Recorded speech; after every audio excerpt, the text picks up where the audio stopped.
Sir Chhaya Devi గారు పెళ్లి చేసుకోలేదు అంటే రీజన్ ఏమైనా ఉందా సార్ అప్పుడు? అది నాకు తెలియదు. అమ్మ అందరు మంచి చెల్లు చూస్తుంటారు కదా, ఆ విషయం మనకంటూ ఒక తోడు ఉండాలి. కానీ ఎవరో ఉన్నారు నాకు పెళ్లి చేసుకున్నారు లేదు తెలియదు కానీ ఒకళ్ళు ఎవరో ఉన్నారు. ఎందుకంటే అందరు మంచి చెల్లు అమ్మ చూసేవాళ్ళు. అవును, ఎంతమంది పెళ్లిళ్ళు చేస్తుంటారు దగ్గరుండి. అవును. అమ్మ తర్వాత వచ్చిన చాలా మంది తరం చూసాం కదా, శారద గారు, వాణిశ్రీ గారిని చూసాం మనం, ఎంతమందిని చూసాం మన కళ్ళతో. ఆమె దగ్గరుండి అబ్బాయి ఎలాంటి వాళ్ళు, ఫ్యామిలీ ఎలాంటిది. మాకు ఇంకా శాంతకుమార్ గారు ఇంకా క్లోజ్ మాకు. పుల్లయ్య గారి పుల్లయ్య గారి మిసెస్. అవును, ఆవిడ అంతే ఉన్నారు కదా వాళ్ళ రాజసులోచన గారు. అవును, రాజసులోచన గారు వాళ్ళ అమ్మాయి కూడా దేవి గారు. చెన్నై వచ్చామంటే చాలు చాలా మంది ఉన్నారు, పాత వాళ్ళు చాలా మంది ఉన్నారు. కార్ల కలెక్షన్ కూడా బాగా ఇష్టం సార్. కార్లు అంటే అమ్మకి కొత్త కార్లు ఇష్టం అండి. ఒక కొత్తది వచ్చింది అనుకోండి, స్టేట్ ట్రేడింగ్ కార్పొరేషన్ ఒకటి ఉంది, దాంట్లో ఆయన వెంకటేశ్వరరావు గారు ఎవరో ఒక రాజశేఖర్ గారు ఉన్నారు, ఆయన మేనేజర్ అనమాట. కొత్త కారు వస్తే ఫోన్ చేసేవారు ఆయన. నేను వెళ్ళేవాడిని, వెళ్ళి ఒకసారి దాన్ని తోలు చూసేవాడిని. నాకు కూడా తోలాలనిపించిండేది, అది ట్రై చేసి చూసేవాడిని. అమ్మకి నచ్చిందంటే వెళ్ళి చూసేవారు, నచ్చిందంటే కొనేసుకుంటారు. అప్పుడు పాతకారు అమ్మాల్సిందే కదా, ఈ పాతకారు అమ్మేవాళ్ళు. దీన్ని ఏం చేశారంటే కొంతమంది అమ్మ కార్ల వ్యాపారం చేశారన్నారు. కార్ల వ్యాపారం చేయలేదు, ఏమీ లేదు. అలాగే ఈ మేకప్ సామాన్లు కొనేవారు అమ్మ, ఫారిన్ నుంచి వచ్చిన మేకప్ సామాన్లు కొనేవారు. తనకు అవసరం లేదు అయినా కొనేవారు. అది హీరోయిన్లకి వాటికి ఇష్టం, అందుకని అమ్మ దగ్గర ఉంటాయని చెప్పి వాళ్ళందరూ అడిగేవారు, అందుకని అమ్మ ఇచ్చేసేవారు. ఓకే, అంటే ఫ్రీ ఏం కాదు, డబ్బులకే.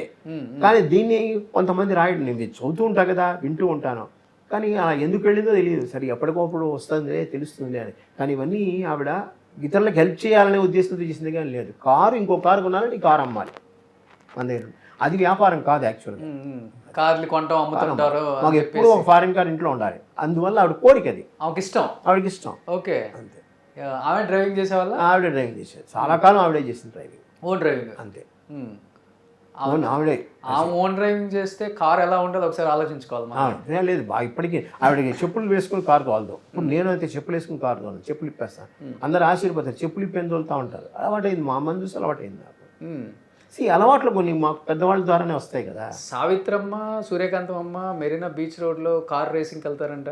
వెళ్ళేవారు, రేసింగ్ అని కాదు, ఆవిడే కారు తోలేదు, మనం కారు తోలేవాడు అంతే. అప్పుడు కాలంలో సినిమా వాళ్ళందరికీ మెరీనా బీచ్లో కారు తోలడం ఇష్టం, ఖాళీగానే ఉండేది. అది ఆమెకు చెప్పులు వేసుకోవడం ఇష్టం ఉండదు, కారు తోలేదు. లేదు, వీళ్ళందరూ ఆ కాలంలో ఓల్డ్ ట్రెడిషన్ అలాంటివి లేవు. వాళ్ళు ఒక 100 దొక్కుతారా? ఉండేమో, స్పీడ్గానే వెళ్తుంది, స్పీడ్గానే వెళ్తారు ఆవిడ, బాగానే ఉంటుంది. సో సెట్కి కూడా ఆమె వెళ్ళిపోతారు, సెట్కి కూడా ఆవిడ కార్ వేసుకొని. ఎంత మంచి మంచి. ఆ కాలంలో ఏంటంటే వాయిని స్టూడియో ఉందనుకోండి, మేకప్ రూమ్లు ఇక్కడ ఉండేవి, ఆ పక్కన కూడా కారు ఆపుకోవచ్చు. కారులో స్టాండ్లో ఆపుకోకండి, సినిమా వాళ్ళకి తెలిసిన వాళ్ళైతే.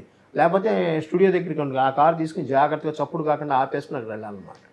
రేస్ చేయడం అని ఉండకూడదు, షెడ్ దగ్గర చాలా జాగ్రత్తగా ఉండాలి, ఫ్లోర్ దగ్గర. ఓకే, ఆ పక్కనే ఆపుకునేవాళ్ళం.